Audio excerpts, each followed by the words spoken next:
நம்ம சேனல் தொடர்ந்து நீங்கள் வீடியோக்களை பார்க்க நினச்சிங்கன்னா இதுவரை நம்ம சேனலை சப்ஸ்கிரைப் பண்ணுங்கள் கீழே பெல் சிம்பல் இருக்கும் அதையும் கிளிக் பண்ணுங்கள். சரி வாங்க நம்ம வீடியோக்குள்ளே போகலாம். வணக்கம் நண்பர்களே. மீனாவுக்கு வயது 38, திருமணமாகி 15 வருடங்கள் ஆகிவிட்டது.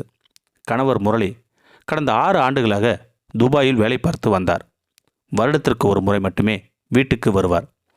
ஆரம்பத்தில் எல்லாம் சாதாரணமாக இருந்தது. தினமும் வீடியோ கால், நீண்ட பேச்சுக்கள், சிரிப்புகள். ஆனால் ஆண்டுகள் செல்ல செல்ல அந்த அழைப்புகளும் குறைந்தன. வேலை அதிகம் மீனா, பிறகு பேசுகிறேன் என்று முரளி சொல்லிவிட்டு அழைப்பை முடித்து விடுவார். மீனா புரிந்து கொள்ள முயன்றாள்.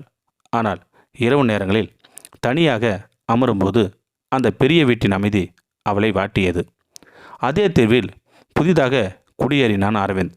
வயது 32, பள்ளி ஆசிரியர், அமைதியான குணம். ஒரு நாள் மின்சாரம் இல்லாத மழை. இரவில் மீனாவின் வீட்டின் முன் விழுந்த மரக்கிளியை அகற்ற உதவினான் அரவிந்த். ரொம்ப நன்றி தம்பி என்றாள் மீனா. இதில் என்ன இருக்காக்கா என்று சிரித்தான் அரவிந்த். அந்த சிரிப்பில் ஒரு நம்பிக்கை இருந்தது. அதன் பிறகு சாதாரண அக்கம்பக்கத்து நட்பாக ஆரம்பித்தது. காலை வணக்கம், மாலை தேநீர், சிறிய உரையாடல்கள். மீனாவுக்கு பல வருடங்களுக்கு பிறகு யாரோ ஒருவர் தனது பேச்சை கவனமாக கேட்பது போல் உணர்ந்தாள். ஒரு நாள் அரவிந்த் கேட்டான், நீங்கள் எப்பவும் சிரித்து பேசுகிறீங்க, ஆனால் கண்களில் ஏதோ சோகம் இருக்குது. அந்த கேள்வி மீனாவின் சில நொடிகள் அமைதியாக்கியது. சில நேரம் தனிமை கொஞ்சம் கஷ்டமாக இருக்கும் என்றால் மெதுவாக மீனா. அந்த நாளுக்கு பிறகு இருவரின் நட்பு இன்னும் ஆழமானது. ஆனால் அவர்கள் இருவருக்கும் ஒரு எல்லை இருந்தது. அந்த எல்லையை யாரும் தாண்ட விரும்பவில்லை. ஏனென்றால் மீனா தனது குடும்பத்தை மதித்தாள். அரவிந்தும் அவளை மதித்தான். ஆனால் இதயத்தில் எழுந்த உணர்வுகளை மறைப்பது எளிதாக இல்லை. மீனா அந்த இரவு தூங்க முடியவில்லை. அரவிந்த் கேட்ட ஒரு கேள்வி அவள் மனதில் திரும்ப திரும்ப ஒலித்தது. உங்கள் கண்களில் ஏதோ சோகம் இருக்கு. பல வருடங்களாக யாரும் அவளிடம் இப்படி கேட்டதே இல்லை. கணவர் முரளி வெளிநாட்டில் இருந்தார். பணம் அனுப்பினார். வீட்டுக்கு தேவையான எதுவும் குறையவில்லை. ஆனால் மீனாவின் மனதில் ஒரு வெற்றிடம் இருந்தது. அதை பணத்தால் நிரப்ப முடியவில்லை. அடுத்த சில நாட்களில் அரவிந்தும் மீனாவும் அடிக்கடி பேச ஆரம்பித்தார்கள். காலை நடைப்பயிற்சி, மாலை தேநீர், வீட்டு தோட்டத்தில் பூக்கள் பற்றி உரையாடல், சின்ன சின்ன விஷயங்கள். ஆனால் அந்த உரையாடல்கள் மீனாவுக்கு பெரிய ஆறுதலாக இருந்தன. ஒரு நாள் மாலை மழை பெய்து கொண்டிருந்தது. மீனா வீட்டின் முன் நின்று மழையை ரசித்து கொண்டிருந்தாள். அப்போது அரவிந்த் ஒரு குடையுடன் வந்தான். மழை பிடிக்குமா? ரொம்ப பிடிக்கும் எனக்கு. இருவரும் சில நிமிடங்கள் அமைதியாக மழையை பார்த்து கொண்டிருந்தார்கள். பேச்சு இல்லை. ஆனால் அந்த அமைதியே பல வார்த்தைகளை சொன்னது. அந்த இரவு மீனா தனது கணவருக்கு அழைத்தாள். முரளி வழக்கம் போல் பிஸியாக இருந்தார். சரி மீனா, நாளைக்கு பேசலாம். அழைப்பு முடிந்தது. மீனா கைபேசியை பார்த்து கொண்டே இருந்தாள். திருமணமான பிறகு முதல் முறையாக தன்னுடைய வாழ்க்கை பற்றி அவள் யோசிக்க ஆரம்பித்தாள் மீனா. ஒரு நாள் அரவிந்த் பள்ளியில் நடந்த நிகழ்ச்சிக்கு மீனாவை அழைத்தான். நீங்கள் வந்தால் எனக்கு சந்தோஷமாக இருக்கும். மீனா சென்றாள். நிகழ்ச்சி முடிந்த பிறகு அரவிந்த் மாணவருடன் பேசுவதை அவள் பார்த்தாள். அவன் நல்ல மனிதன், மற்றவர்களை மதிக்கும் மனிதன். அதுதான் அவளுக்கு மிகவும் பிடித்திருந்தது.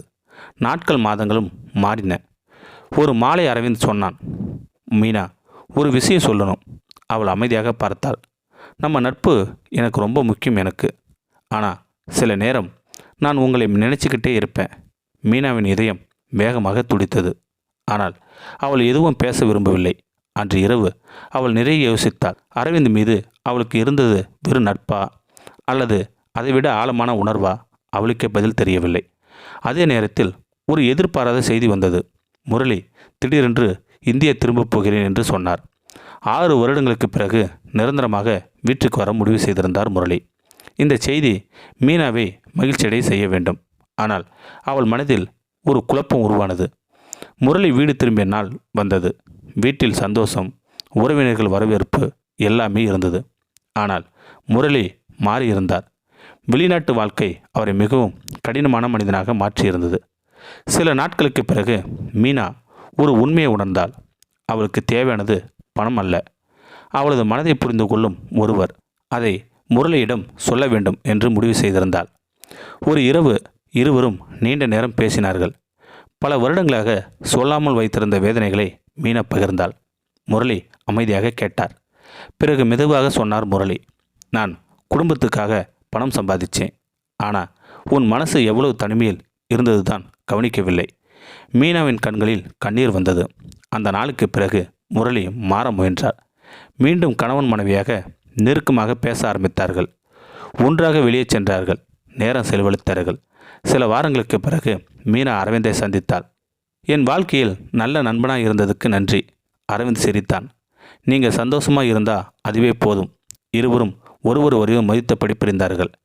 சில காதல்கள் திருமணமாக மாறுவதில்லை. சில உணர்வுகள் வாழ்க்கையை மாற்றும் பாடமாக மட்டும் இருக்கும். மீனாவுக்கு அரவிந்துக்கும் அது அப்படிப்பட்ட ஒரு நினைவாகவே இருந்தது. இந்த வீடியோ பற்றி கருத்தை கீழே இருக்கிற கமெண்ட் செக்ஷன் சொல்லுங்கள். அப்படியே நம்மளுடைய சேனலை சப்ஸ்கிரைப் பண்ணுங்கள். கீழே பெல் சிம்பல் இருக்கும், அதையும் கிளிக் பண்ணுங்கள்.